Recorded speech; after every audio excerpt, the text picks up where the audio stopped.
Baik, sebelumnya Assalamualaikum warahmatullahi wabarakatuh. Saya Siti Juhaina Hasan. Alhamdulillah di kesempatan kali ini saya kembali dengan tujuan untuk sharing-sharing lagi mengenai metode penelitian. Nah, kali ini saya akan membahas mengenai metode penelitian analisis konten. Jadi saya sangat berharap kepada teman-teman agar dapat menyimak video ini sampai selesai bagi yang mau menambah pengetahuannya. Nah, seperti yang telah saya bilang sebelumnya, saya akan bahas mengenai analisis konten. Nah, metode penelitian analisis konten adalah sebuah pendekatan yang digunakan dalam penelitian untuk menganalisis dan memahami isi dari sebuah teks, dokumen, atau media lainnya. Nah, dalam berbagai disiplin ilmu, termasuk psikologi dan sosiologi. Nah, metode analisis konten juga memiliki beberapa langkah umum yang meliputi yang pertama ada pemilihan materi yang yaitu di mana memilih teks atau dokumen yang akan dianalisis sesuai dengan tujuan penelitian. Nah, yang kedua yaitu ada definisi unit analisis. Nah, penelitian yang ini menentukan unit-unit yang akan dianalisis seperti kata-kata, kalimat, atau paragraf. Nah, yang ketiga yaitu ada kategorisasi. Nah, penelitian ini mengembangkan kategori-kategori atau tema-tema yang relevan untuk menganalisis isi teks. Kategori-kategori ini dapat ditentukan sebelumnya atau muncul selama proses analisis. Nah, yang keempat yaitu ada kode dan analisis. Nah, peneliti membaca teks dan menerapkan kode-kode atau label pada unit-unit analisis sesuai dengan kategori yang telah ditetapkan. Data yang dikodekan kemudian dianalisis untuk mengidentifikasi pola-pola atau tren-tren tertentu. Nah, yang kelima yaitu ada interpretasi.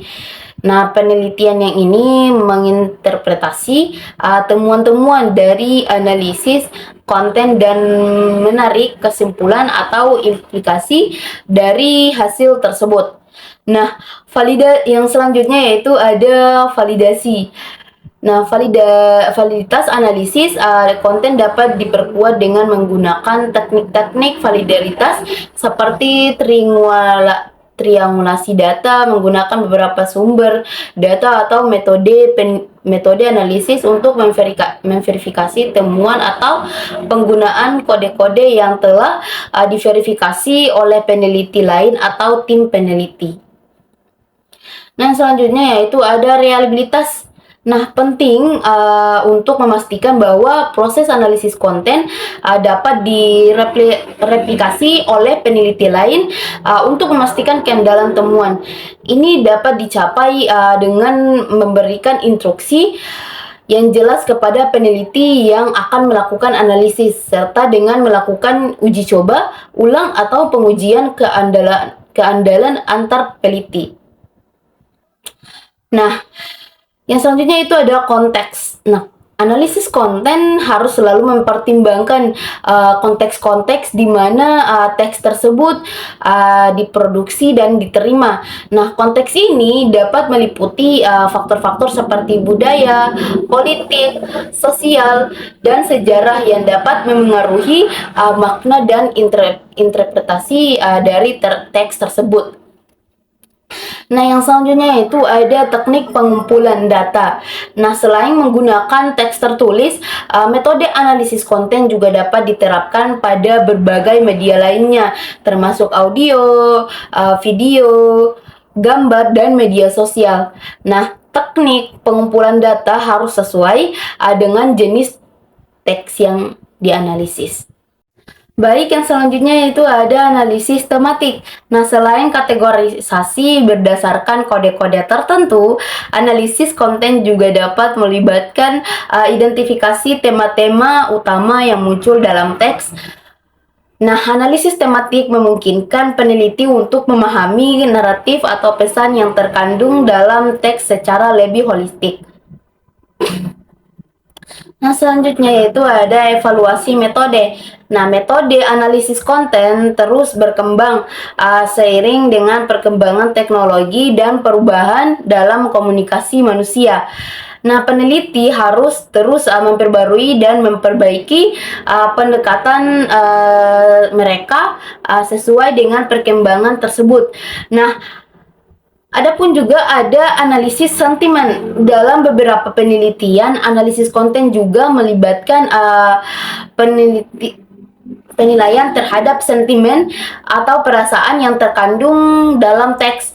Ini dapat dilakukan menggunakan algoritma komputasional untuk mengidentifikasi apakah teks mengandung sentimen positif, negatif, atau netral, atau dengan menggunakan pendekatan kualitatif untuk menganalisis bahasa yang digunakan untuk mengekspresikan emosi.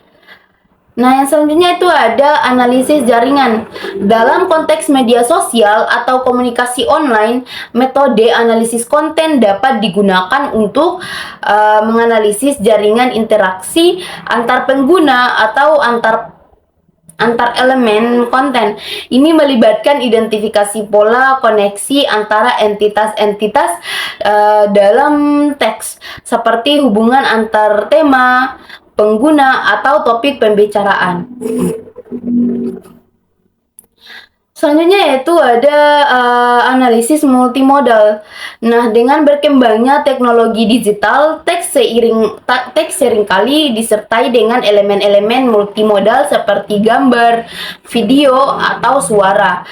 Nah, metode analisis konten dapat diperluas untuk mencakup analisis elemen-elemen secara bersamaan dengan teks verbal yang memungkinkan pemahaman yang lebih komprehensif tentang pesan yang disampaikan. Yang selanjutnya yaitu ada penelitian terapan. Nah, metode analisis konten tidak hanya berguna dalam penelitian akademis, tetapi juga memiliki aplikasi yang luas dalam berbagai bidang terapan seperti pemasaran, riset pasar, analisis media, dan evaluasi program. Dalam konteks ini, analisis konten sering digunakan untuk memahami preferensi konsumen, citra merek, atau efektivitas kampanye komunikasi. Nah, yang selanjutnya itu ada penggunaan perangkat lunak. Nah, untuk mengatasi jumlah teks yang besar dan kompleksitas analisis, banyak peneliti dan praktisi menggunakan perangkat lunak atau alat bantu untuk membantu dalam proses analisis konten.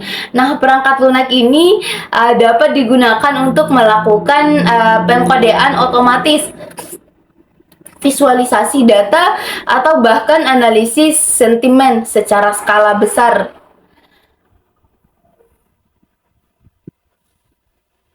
Nah, yang selanjutnya yaitu ada analisis historis.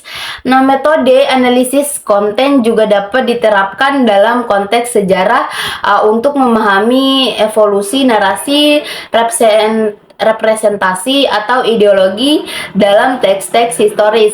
Dengan menganalisis konten dari dokumen-dokumen masa lalu, peneliti dapat mengungkap perubahan sosial, politik, atau budaya dari waktu ke waktu.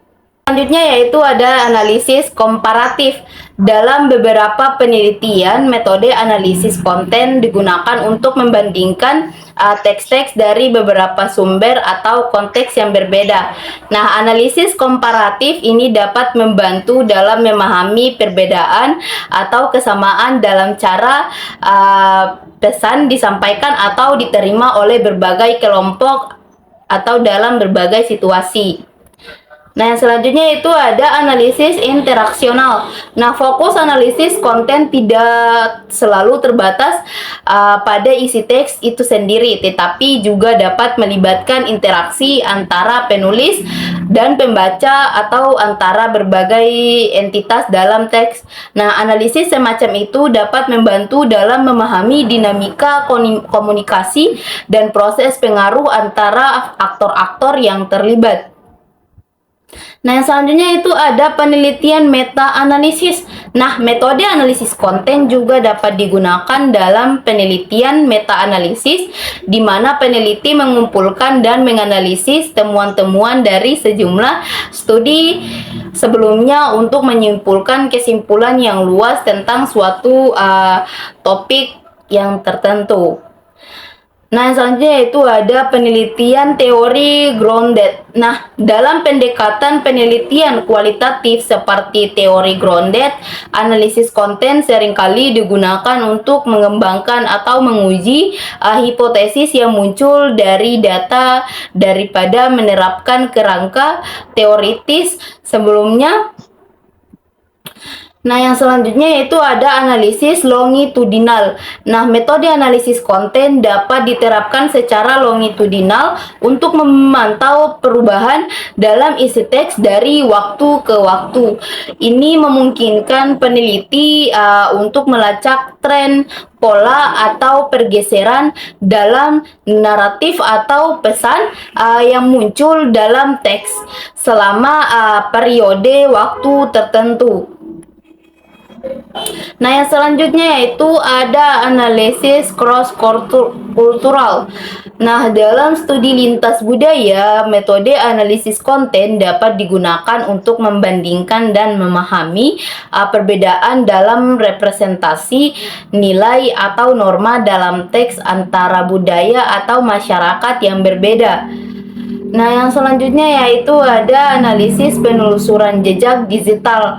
Dalam konteks digital, metode analisis konten dapat diterapkan untuk menganalisis jejak digital seorang, seperti jejak media sosial atau jejak pencarian online, untuk memahami pola perilaku, minat dan atau preferensi. Nah, mungkin di atas yaitu beberapa langkah umum dari metode penelitian analisis konten. Nah, kesimpulannya yaitu metode analisis konten dapat dilakukan secara kualitatif, kuantitatif, atau kombinasi dari keduanya. Pendekatan kualitatif fokus pada pemahaman mendalam tentang konteks dan makna di balik isi teks. Nah, sementara pendekatan kualitatif cenderung lebih terstruktur dan menghasilkan data statistik. Nah, penting untuk dicatat bahwa keakuratan dan reliabilitas analisis konten tergantung pada kejelasan definisi kategori, konsistensi dan penerapan kode, dan keberpihakan peneliti yang dapat memengaruhi interpretasi hasil. Nah, mungkin sekian pembahasan mengenai metode analisis konten dari saya. Saya Siti Juhaina Hasan pamit undur diri. Terima kasih teman-teman yang sudah menyimak videonya sampai selesai. Wabillahi taufiq walhidayah. Wassalamualaikum warahmatullahi wabarakatuh.